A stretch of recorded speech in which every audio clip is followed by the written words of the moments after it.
What's up everybody, Chris Cole here. We're going to play a little golf and talk about what we love about Cherry Valley. Specifically here, I'm on hole number 10. We're going to play the hole. And we're going to show you how we play the hole, hopefully well, but also chat about some of the renovations too, what we like about them and what we think it brings to the table.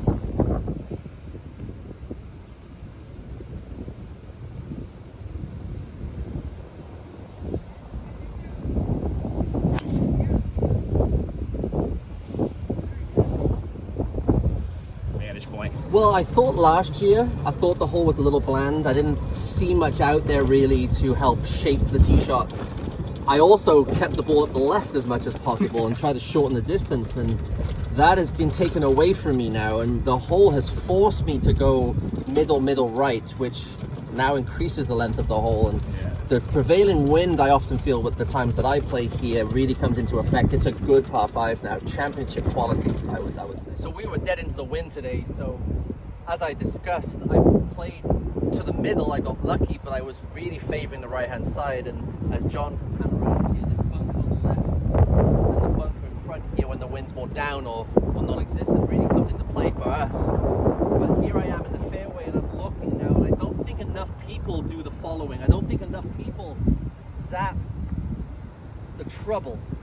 I see 165 to that fairway bunker, 183 to the right bunker.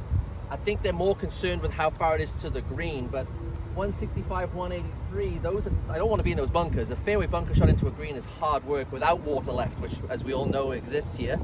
So I can drop myself maybe 150 yards from here, gives me a good 100 yards in and keeps me on the short grass, hopefully.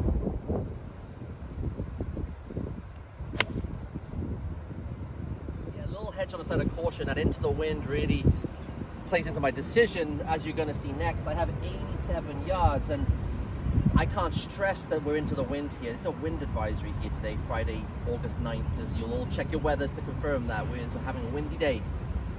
87 yards, it's usually just a lob wedge, but if I hit a lob wedge today, I'm getting nowhere near this. I won't even reach the green most likely, because the higher it goes, the more it spins, the more it's going to turn backwards.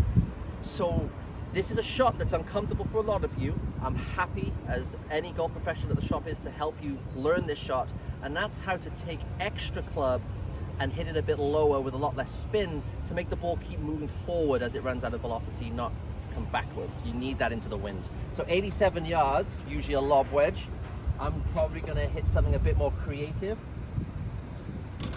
Pitching wedge, I'll compromise. In extreme circumstances in Scotland and Ireland, I've been known to go down to 7 here and really chip one. But I'm going to show you what I want to do here. Now for me, speed and spin come from the wrists. So I'm going to keep my wrists out of this. That's also going to keep the height down. So if I keep my wrists out of this shot, my club becomes one with the arm. Did you see that change? You see how the club really just became an extension of my arms? Now if my arms and the club isn't swinging, my body has to turn to compensate. So it's going to be much more rotational, a bit more of a push and a hold-off finish. That's going to keep the trajectory down because the spin's going to come down, and I'm just going to assist by dropping the ball back in my stance a little bit. So let's see how that plays out.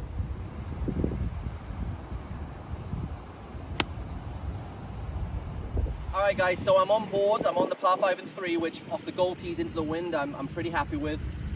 My knockdown took me onto the back portion, took the water out of play. Now I've still got 30 feet to go, and I've still got work to do.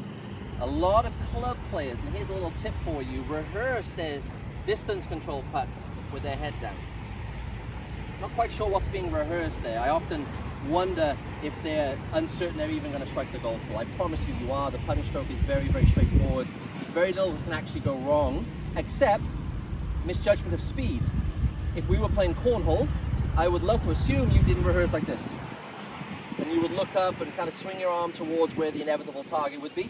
This is no different really. So I want our eyes up as we rehearse and start to feel how fast the stroke I need and how long a stroke I need. Once I feel I have that down, 2 or 3 strokes is plenty. We move in and let the golf ball kind of get in the way. So I know this is left to right, there's a hill. I know I'm 30 feet, so I've got to get the ball rolling. Repeat.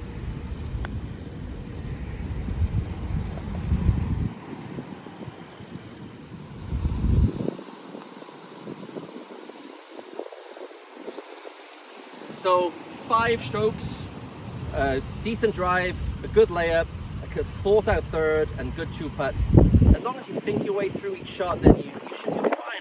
And 10 is a great example of really good course design, a really good par 5, and some testing elements. So it's a really great hole, one of my favorites.